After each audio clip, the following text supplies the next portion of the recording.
Mr. Mark Jackson, how are you doing, sir? Oh, don't you start calling me no Mr. Mark Jackson. Oh, come on now. Hey, listen. My mom is going to watch this, and if I don't call you Mister, I'm going to hear it from her. So Oh, that's I just a know. respect thing. So I that's how I understand. was raised. So I definitely appreciate you coming, taking the time to sit down and talk with me live from the bubble, right? You're in the bubble right now. I am in the bubble. Oh, not in the players' bubble, but we're in our own bubble on the same property, just on a further end away. Right. I interviewed Stan Van Gundy a little while ago, and he broke it down to me how you all are a little bit divided for us. So you don't really have direct contact with the players, right? We have no direct contact with the players. Now we had that option early on, but that would have meant we've been staying there for 3 months. So this allows me, for example, after tomorrow's game, to go home for 4 days, and then I'm here for the rest of the way. But I've been able to go home about 2 or 3 times so far. So that's the advantage of not being in the actual bubble. Got you. Well, like I said, I appreciate you taking the time. I've been wanting to interview you for a while, and you've been an analyst with ABC and ESPN for the past several years. And I just want to ask you first, how much do you enjoy being an analyst? Because it honestly seems like you and your number one sidekick, Jeff Van Gundy, seems like y'all like genuinely have a blast doing what you're doing. Well, what you see during a game with us talking is the same thing you would see if you sat down and was a guest when we are having dinner. It's a Mhm. relationship, it's a bond, it's a brotherhood. I'm truly honored and blessed to be partners with him and also Mike Green. We've been doing it for a long time, and I actually started doing TV in 2004 after I retired. So it's been a heck of a run. And I was a kid dreaming of one day being a professional basketball player, being a Mhm. professional head coach, and also being an announcer. So I was that weird kid at the house or at the park, playing the game, coaching the game, and announcing the game at the same time. So it's Okay. always been a dream of mine. So I really am fortunate enough to have fulfilled three dreams and still stealing, as they would say. Nah, you're not stealing at all. Not at all. It's been 6 years since you've coached, and so I want to ask you, do you have an interest in coaching again? A lot of people, they speculate and they're not really sure if you do have the interest. So I want to hear it straight from you. Well, like I said, those were my dreams, and I certainly do have an interest in coaching professional basketball again. Having the opportunity, I had a blast, the time of my life, coaching in Golden State for 3 years, Hmm. developed relationships, had a level of success. It was a fun time for me, and I certainly look forward to the opportunity of one day coaching again. And I embrace the challenges and the competitiveness, the challenges of changing a culture or adding to a culture, the challenges of winning and winning at a high level. So I Hmm. look forward to that. So let me ask you: have you received any offers in this past 6 years to coach? Because that's another little bit of speculation. I'm trying to make sense of why you're not coaching right now. That's what I'm doing. So have you received any offers? I have not received any offers to be a head coach. Well, let me backpedal. I did receive one offer within those 6 years to take over a head coaching opportunity um, midway through the season, which people Mm, aren't aware of. okay. But it wasn't a situation that it made sense for me. But other than that, no, I have not received an offer to be a head coach. And so, in your opinion, why has that opportunity not come yet? Just in your opinion, I mean, we can speculate all we want, but what, in your opinion, why has the opportunity not come? I don't know. I wish I, excuse me, I wish I had the answer to that, but I don't know. But I truly am a man of faith, and I believe that that opportunity will come. I wholeheartedly believe that whatever is mine, and if I don't have it, it wasn't meant to be for me. As long as I'm doing what I'm supposed to be doing and staying right and staying prepared, that day will come, and I will fully embrace it. It's interesting, going back to your days of Golden State, and I'm watching how most of your former players spoke and speak very highly of you. You called Steph and Clay the best shooting backcourt in NBA history. And, Steph Curry was very vocal in his support for you after, you were fired. And Klay Thompson and Andre Iguodala, and they all credit you with the success that Golden State had. Someone even said that you should get a championship ring with them, and I agree with that. But how did it feel to get that level of support from your former players? Well, it's great when you're being acknowledged and shown love of appreciation. I don't care whatever it is, whether you're a husband, a father, a friend, a coach, a brother, or just somebody from a distance. So to have people express good feelings about you and appreciation level for you is certainly a great feeling. At the same time, to rewind what you just finished saying, Steve Kerr is an outstanding basketball mind, outstanding individual, an outstanding coach, and deserves all the credit for that team winning the championship. I don't want any credit for that. I understand what people are saying, but don't give me credit for that. But what you can't steal away from me is I went into a situation that a team made the playoffs one time in, I believe, 17 years. So this was a team that had no experience as far as winning of late. In 17 years, one playoff experience. And all of a sudden, 6 years later, or 9 years later, or whatever you want to look at it, this is a team that put together a dynasty and has won at a high level. I had something to do with changing it from 1-17 to a dynasty. That's all I'm saying. Don't steal that from me. And I like I said, I embraced it. I had a fun time doing it, and I look forward to the opportunity of doing it again. Well, you're very humble, and you obviously have a good relationship with Steve Kerr, and he has a lot of respect for you. But he himself gives you a lot of credit. I mean, you might not want to take the credit, but Steve Kerr has said publicly that he gives you a lot of credit specifically on the defensive end. And the stats really don't lie. When you first got there, the Warriors were 27th in the league in defensive efficiency, and they were 4th in your final season. I mean, so you were doing something right. Well, you haven't played in this league will fully understand this. The one person that knows whether another person can coach or not, the one person without a doubt that understands whether a person can coach or not coach is the person that takes a job after that person. Right. So if Steve Kerr came out and said I couldn't coach a lick, I would have no arguments because he inherited what the mess or the blessing that I presented him with. And there's some things you got to work with, but there's sometimes you go into the previous owner's house and all of a sudden the bed is messed up, the wallpaper's messed up, the carpet is filthy. You all of a sudden like, what were they doing? So I appreciate his kind words, but he deserves all the credit, and he's an incredible human being, and I'm happy for his success. I was also looking, and I was seeing the president of basketball operation, Bob Myers. So he publicly said that you laid the groundwork for the later success of the team and deserved a lot of the credit. But specifically, he said in the development of Steph Curry and Klay Thompson, and for them to reach the level of the best backcourt duos in league history. That's what he was saying. What specifically did you instill in a young Steph Curry and a young Klay Thompson to help aid them at reaching the level where they are today? Well, they're future Hall of Famers, and they'll go down amongst the greats, and not only just basketball players, but incredible human beings and tremendous workers with the mentality of wanting to be great. So that wasn't a difficult job at all. As a former player, I realized right away that I was able to maximize my potential when I had a guy on the sideline that believed in me, and that's all I did. I instilled a level of belief. I allowed those guys to play through mistakes and miss shots. I encouraged them and inspired them. At the same time, I definitely held them accountable, and they wanted to win. And what you find out when you hold guys accountable and you try to teach, guide, and nurture them, you'll find out who sincerely wants to win and who doesn't. There are a lot of actors in this game, but those guys are committed, embrace being coached, embrace being held accountable, and truly will go down as two of the greats that's ever played this game because of it. And another player that's been one of the most vocal in supporting you was Andre Iguodala.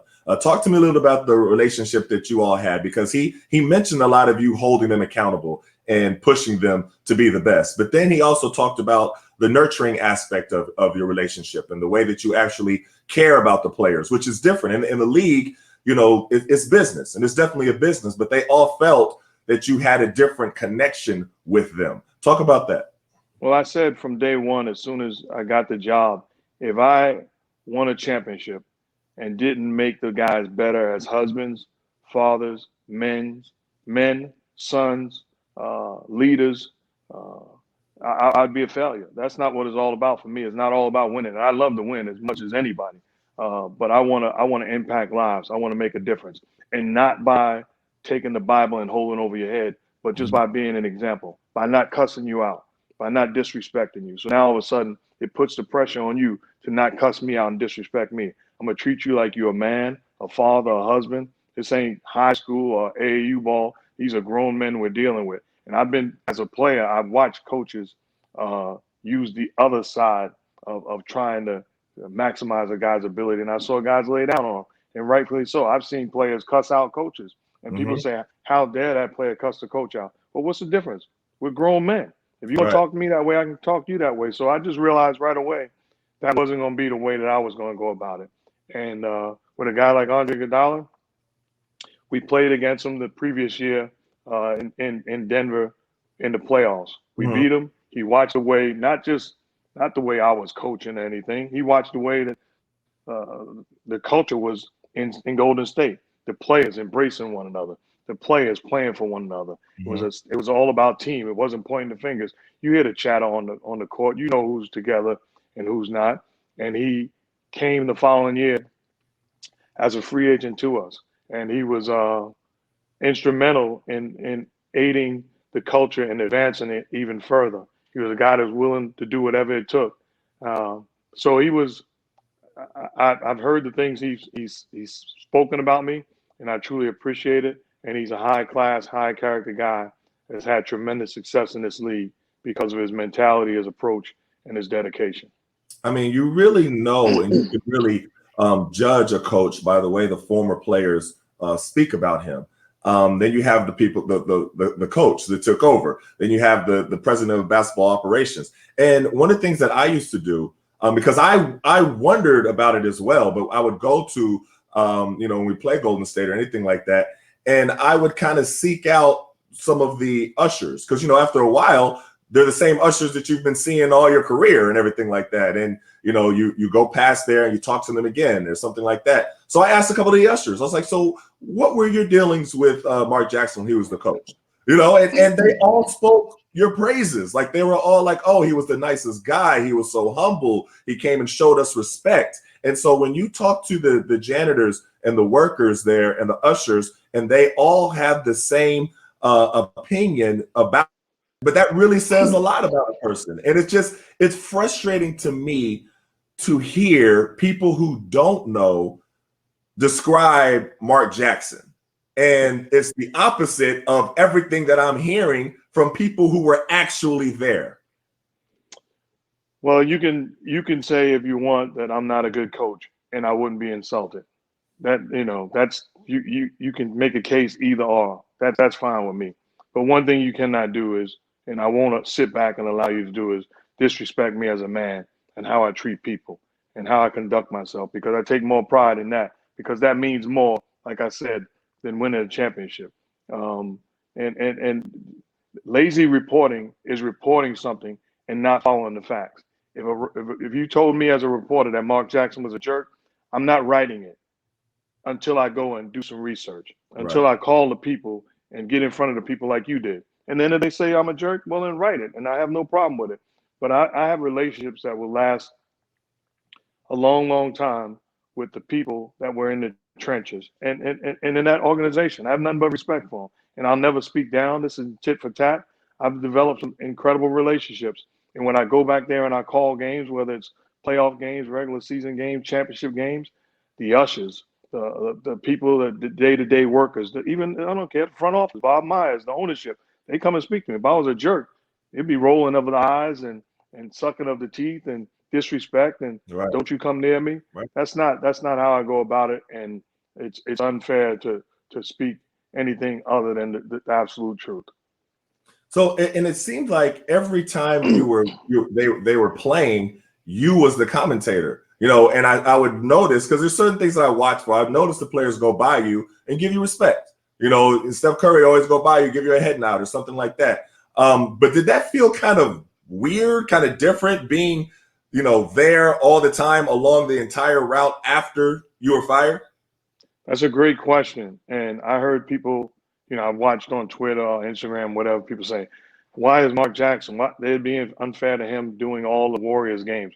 Well, they're a prime time team. They were a dynasty. They were in the championship. And I humbly submit, I was on the A team as far as the announcing team, and those are the games that we were supposed to call. Why have I done a lot of LeBron games? Well, he's the main attraction. So the A team is going to do those games. But I'll tell you this, there was something I was going to say. I can't remember right now, but I know what I was going to say. It would be easy for me to believe that it was weird to do those games, to be sitting there watching a team that I helped in some sort of small way develop and mature to the greatness that they displayed. But I'm a different dude. I was sitting there like, look at God. Look at God. I got fired, and within 24 hours, I was hired by my former employee. That says something about it right there. Don't you Right. talk bad about him, because if I was that much of a jerk, I wouldn't have this job of the folks that have known me for over 10 years now. So it was almost a way of God saying, no matter what, I got you. So to be put, you get fired, you think you'll never hear from me again. Well, Right. you heard from me 24 hours later. I had Right. an opportunity to sit in front and have a voice and to display no bitterness, no hatefulness, no evilness, just telling the story as it was mapping out in front of me. So it was a way for me to just be grateful and appreciative and really emotional. Not emotional of what I was doing, but emotional of God proving once again, I got you. Right, right. So all right, I'm gonna switch gears a little bit, because I grew up a Knicks fan. I was born in Harlem. My grandfather was a diehard Knicks fan. He loved everything New York, Yankees, everything. And so it would be special for me to see you coach the Knicks. I would love to see that. I've seen on different. I think I saw Stephen A. Smith vying for you to coach the Knicks. All New Yorkers ain't never had. New Yorkers always grumpy about something. But how special would it be for you to coach that program, to take over at the Knicks? Well, it's a it's a great job, and opportunities has presented themselves where I was in the mix uh, during the course of their coaching searches in the past, what have you. So So it was you were in the mix a couple times then. a couple times. Well, because I want to say that because, and we follow each other on social media, so you see, my post every time there's an opening. I'm like, okay, look at Mark Jackson here, like especially with the Knicks, and I didn't see your name in the finalists of who they were, and I'm always like, what are they doing? So, but you were in consideration with some of the Knicks openings at different points. At different points, I was in consideration when Mike D'Antoni got the job. Okay. I was in consideration when David Fizdale got the job, Okay. and we did have a brief conversation this last time, but it wasn't an interview or anything. They wanted to know my interest. At the end of the day, I had a feeling it was Tom Thibodeau's job, so I was not going to get it involved in a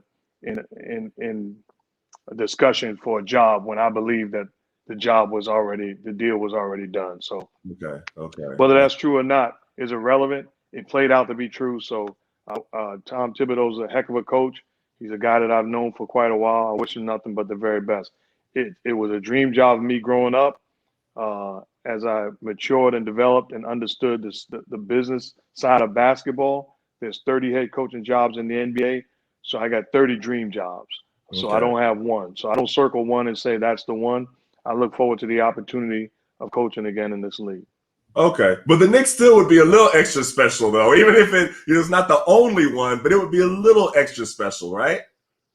Well, I mean, I was born and raised in New York City. Right. I wore number 15 for Earl of Pearl Monroe my Okay. entire life until I got to high school, where a guy had it and I had to change the number. But So that would have been a dream, but it's, what I've learned is the only place I don't want to be is outside of the will of God. So whatever's for me is me. I don't want to be somewhere where I want to be, and God says that's not where I wanted you to be. Now, would you be open to coaching? Because I've heard this rumor as well, coaching with Jeff Van Gundy in some type of capacity.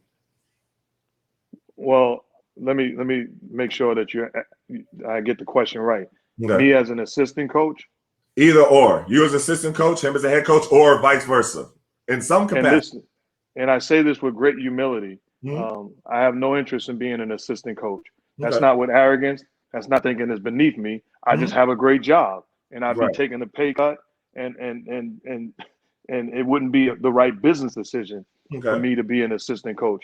If I didn't have a job, then I would absolutely, because I respect Jeff Van Gundy. He's a brilliant basketball mind. I am shocked and amazed the way you talk about me being a head coach and not having a job. I'm shocked and amazed at his success. I'm shocked and amazed at how accomplished he is and how much he knows about the game of basketball, that he does not have a head coaching job. There is nobody, dead or alive, in my opinion, that could have done the job that Jeff Van Gundy did with Team USA, with a bunch of G League guys and fringe guys, and put them in position for us to qualify for the Olympics. He's a brilliant basketball mind and somebody I have the utmost respect for. That's special. Well, I hope both of you get another opportunity, to be honest with you. So let me ask you this. I want to ask you, I don't want to keep you too long, but I want to ask you two basketball questions. And I definitely appreciate, again, you taking the time to talk with me. My pleasure. Last week during the broadcast, you commented on the effort of Carmelo Anthony. No, listen. And so I have Syracuse bias. So I have been somebody who the entire time he was out of the league, I was one of the people who were saying, why is he not in the league? Why is he, he still has something left. And I recognize that I have Syracuse bias. But I heard you say it in live time. And you said, people who killed Carmelo Anthony for his defense in the past, they were wrong. And, Jeff Van Gundy had a different opinion. And he said that he didn't believe the people that questioned Melo's defense in the past were wrong, but that Anthony has dialed up his commitment on that end in Portland. And then you recountered and you said, okay, I'll tell you this. Then there's a shared responsibility for whoever allowed that defense to be played, because for some reason he has bought in with this Portland culture and he's committed to it. And that was all y'all said, and you moved on. And I totally agree with everything that you said. I actually wrote an article with basketballnews.com about the people who were wrong about Carmelo. And I was enjoying seeing the success that he's now having. But there was somebody who didn't really appreciate the comment. And that was Coach George Karl. And he went to Twitter and he said, I heard Mark Jackson is taking shots at my defensive coaching during tonight's broadcast. And then he started making some snipey remarks, remind me of how many all-star teams did he coach, how many defensive player of the years, how many finals appearances, how many of my teams became dynasties right after I left. Now, and this is the thing that I want to ask you. I'm not asking you to comment on that. What I'm asking you is this: through all the criticism that you've received, all the people who have tried to disparage your character, how did you embrace, like Forever First Lady's motto of when they go low, you go high? You have fully embraced that. And I want to ask you how you are able to consistently do that.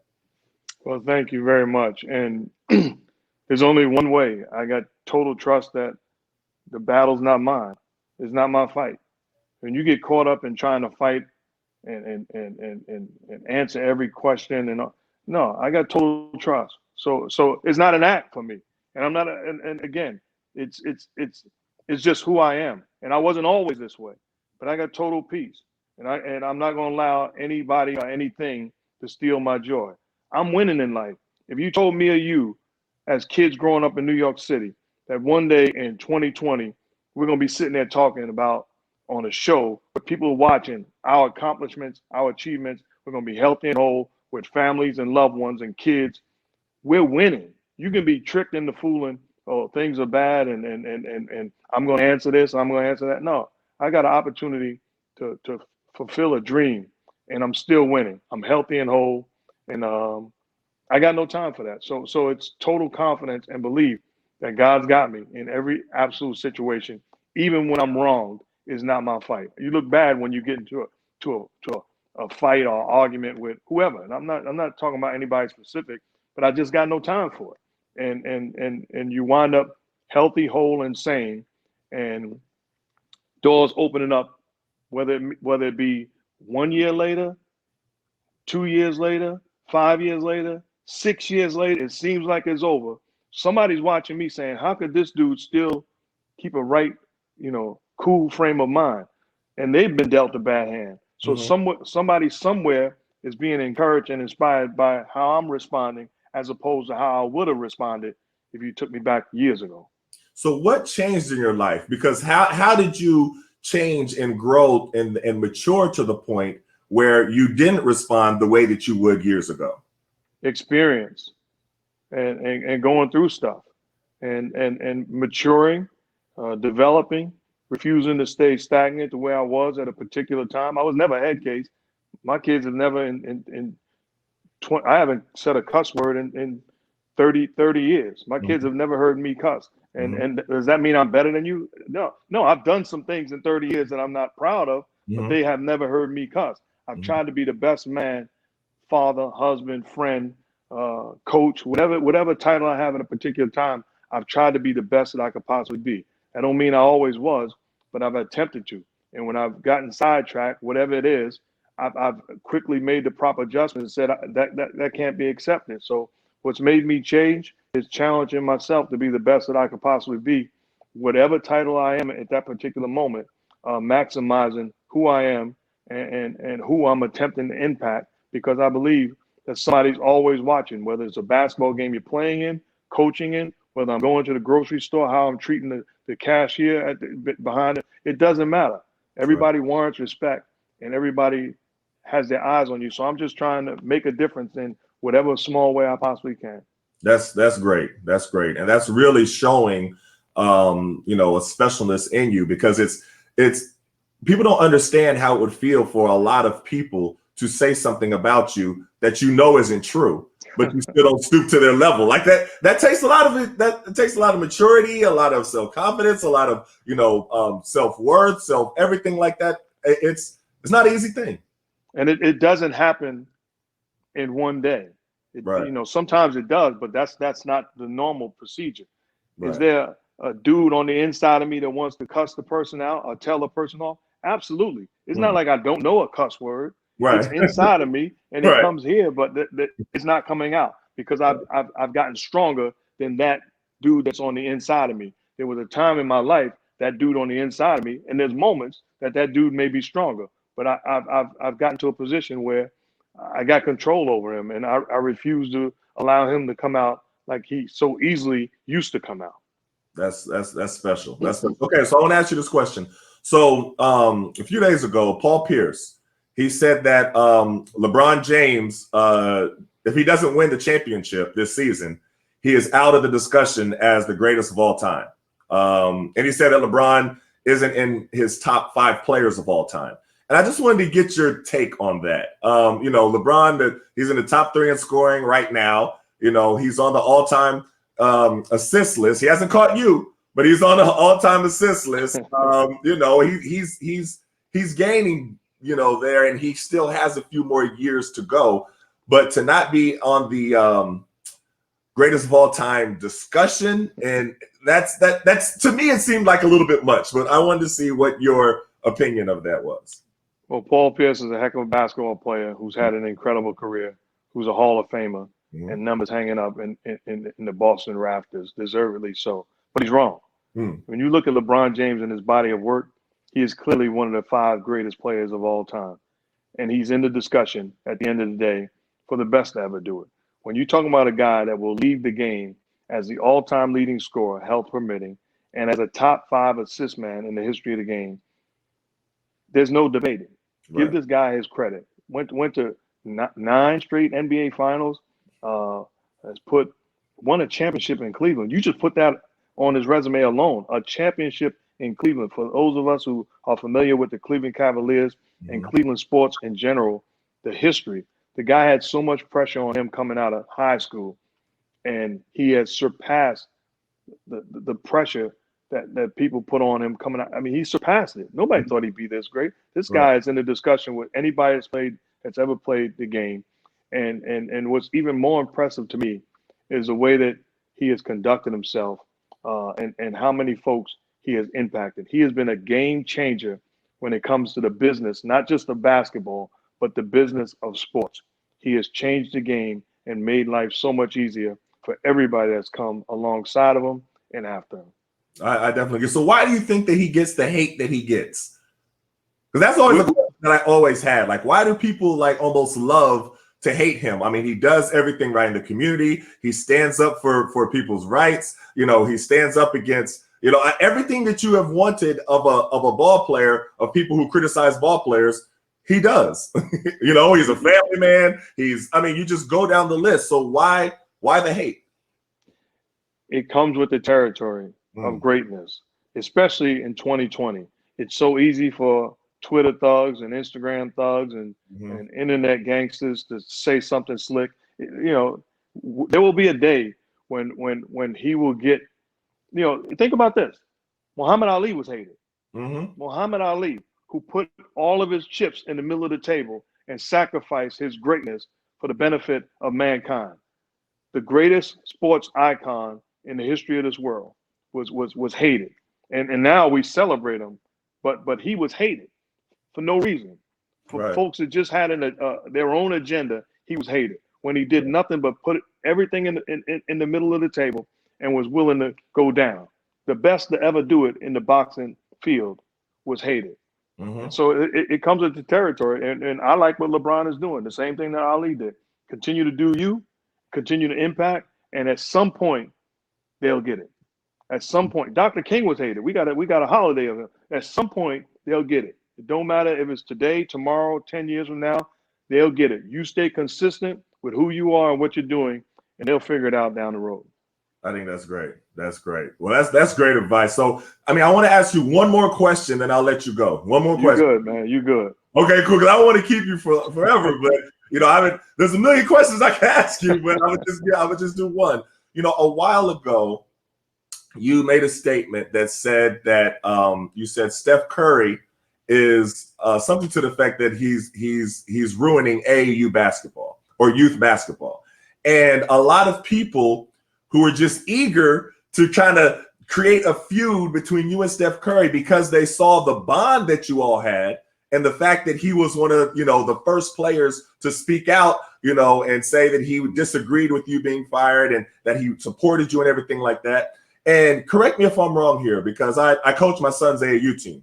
Shout out to FPCG, Dynamic Disciples. And so I coached them, and I understood what you said as soon as you said it. And my interpretation was, now you have young players who can't do what Steph Curry does, who hasn't put in the time to hit the shots that he shoots. You know, and he makes it look easy, but now they all want to do it and try to shoot from all over the court, you know, one or two steps after, you know, cross half court, because they see with plenty of players and said, listen, you are not Steph Curry.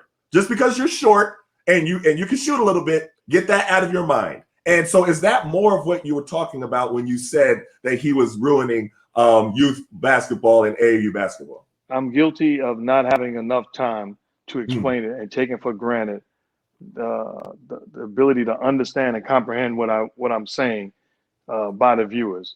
Without a question, there is no doubt how I feel about Steph Curry, and those words were taken the wrong way. I'm absolutely putting a spotlight on his greatness and his gift with his ability to shoot and play the game of basketball. We go into a gym, and the first thing that kids do is heave shots from half court and heave shots from beyond the three-point line. I am not referring to, when I'm talking about he's ruining the game, I'm not referring to little Damian Lillard in Oakland, California, shooting the basketball. I'm not referring to Trae Young. Those guys have a gift also, and they have the ability to do that. I'm referring to Etan Thomas and the Mark Jacksons of the world that go into a gym and want to shoot threes. It puts us in position to fail. I'm referring to the guys in 1990 that was in the park flying through the air with their tongue out that had no business doing that, but they was trying to emulate Michael Jordan. Right. They didn't make it because they was busy trying to emulate the flair instead of the hard work, dedication, determination, and the time that they put in, and trying to do what Steph or Jordan. It's really the ultimate compliment that I can't do what you do, so I got no business trying to do what you do. Do what I'm supposed to do and put myself in position to accomplish my goal. So it was taken the wrong way. I'm sure as time, like I talked about before, as time went on, everybody now understands what I was saying. Everybody that wants to. There's some folks that refuse to get it and think it comes from a different place. I'm fine with those people too. And that's great. And I knew that, but I haven't heard you have the opportunity to really break it down. And that's what we're trying to do here at the Rematch, is give people a chance to retell their story, to explain different things that are misconstrued, because a lot of times the media gets it wrong, and then people start believing things that weren't even correct. And that it bothers me. It really does. And I'm glad you present this opportunity, because there's folks out there that think I hate anybody in this world. Right. And that's a lie. Mm-hmm. That's an outright lie. I've been portrayed as a dude that has a problem with gays or I got no problem with nobody in this world. Mark Jackson, love every single individual in this world. And I wish nobody nothing but the very best. But when you run with the narrative without having any data behind it, then it sounds good. I got love and wish nothing but the best for everybody. I got one more question. Mm-hmm. Do you know if they've arrested the killers of Breonna Taylor yet? I know. Very good point. I mean, that's a good point. And what I really respect about you is the love of Christ that you show. So even when we're talking about your reaction to somebody like George Karl, or reaction to the people who want to, eviscerate, you in different ways with things that they don't know from the time at Golden State. And you've always rose above it. You've always showed them the love of Christ. And the thing about it is, what's so important, with that is people who want to point and say, see, this person who claims to follow Christ is doing this, this, and this. And they use that as a way to denounce all Christians. And that's what happens. But when you show the love of Christ, you then bring people to Christ. And that's what I see. And that's why I was pushing to try to interview you, because I've heard when you ask enough people about somebody's character and they tell you about them. Now I can even go more. People around New York, people with St. John's, everybody talks highly of you. And, that's why it was bothering me so much to hear other people talk who don't know. And I hope you get another coaching opportunity here soon, because I enjoyed hearing you and Jeff Van Gundy in the booth, but I would love to see you coaching, to be honest. Well, I appreciate it. And I look forward to that day, because like I said before, it's about making a difference and impacting lives. And when you have, as you're well aware of, hands-on day-to-day action, dialogue with these young basketball players, you begin to change lives. Does that mean everybody's going to run around and say, Jesus is Lord? No, but that's all right. But you can run around and say, I love my wife. I love my kids. I want to be a better father, husband, man. I want to open business. Whatever it is that you want to do, I want to be an example in your life that propels you to greatness in your own lane. Definitely. Well, that's all I got for you. I appreciate you taking the time. Stay safe in the bubble, and I'll be watching. Man, thank you so much. I respect you and love everything you're doing, man. Continue blessings. Appreciate it. All right, stay safe. All right, you too. Yeah.